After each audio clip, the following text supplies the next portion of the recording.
اعوذ باللہ من الشیطان الرجیم، بسم اللہ الرحمن الرحیم، اللہم صلی علی سیدنا محمد وعلی آل سیدنا محمد مبارک وسلم۔ اچھا جی، آج کا ٹاپک ہے کہ بشر۔ قرآن مجید میں جو ہے نا وہ بشر کی کچھ اقسام کا ذکر ہوا ہے، اور اکثر جو علماء کرام ہیں، کافی سارے لوگوں کی، بزرگوں کی تقریریں نیٹ پہ آتی رہتی ہیں، ہم لوگ دیکھتے رہتے ہیں، تو وہ زیادہ تر لوگوں نے بیان کیا کہ بشر کی 3 قسمیں ہیں۔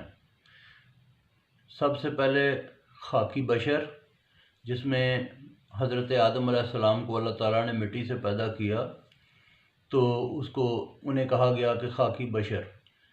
باقی جی پانی کے بشر، کہ جس طرح اللہ پاک فرماتے کہ میں نے ہر چیز پانی سے بنائی، اور جب یہ باقی جتنی بھی آدم کی اولاد ہے ان کا کہا گیا کہ میں نے تمہیں خون کی پھٹکی سے یا گندے پانی سے پیدا فرمایا، تو پانی ہے، تو لہٰذا یہ پانی کے بشر۔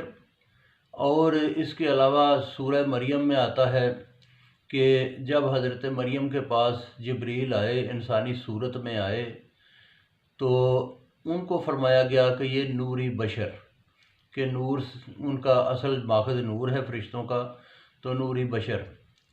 یہ عام طور پہ علماء بیان فرماتے ہیں، لیکن اگر غور کیا جائے تو بشر کی قسمیں اس چھوٹے سے دماغ کے مطابق اور بھی ہیں۔ مثال ہے کہ جس طرح سے آپ لوگوں نے بڑی جگہوں پہ سنا ہوگا، بڑے لوگوں سے دیکھا ہوگا، اور حدیث پاک سے بھی ثابت ہے کہ نبی پاک صلی اللہ علیہ وآلہ وسلم کے پاس جن آئے۔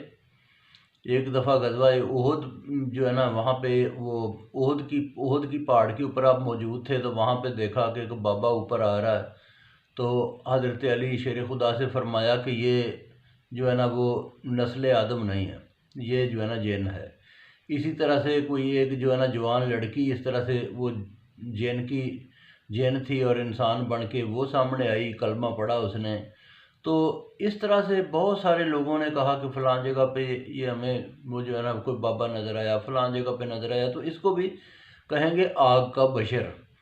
ٹھیک ہے جی۔ اس کے علاوہ آپ نے دیکھا ہوگا کہ کسی بزرگ نے اگر کسی جو ہے نا پتھر کی مورتی کو چلا دیا، پتھر کی مورتی کو جو ہے نا وہ اس میں جو ہے نا کوئی کام لے لیا، تو وہ پتھر کا بشر۔ اسی طرح سے جیسے کل کہانی سنائی تھی، لکڑی کی عورت بنائی اور وہ چلنے پھرنے لگی پھونک مارنے سے، تو لکڑی کا بشر۔ یہ اس کی انسان کی جو ہے نا وہ سامنے جو موجودہ حیت ہے اس کے اوپر نہیں جانا چاہیے، اس کی جو ہے نا وہ خدا بہتر جانتا ہے کہ یہ کیا چیز ہے۔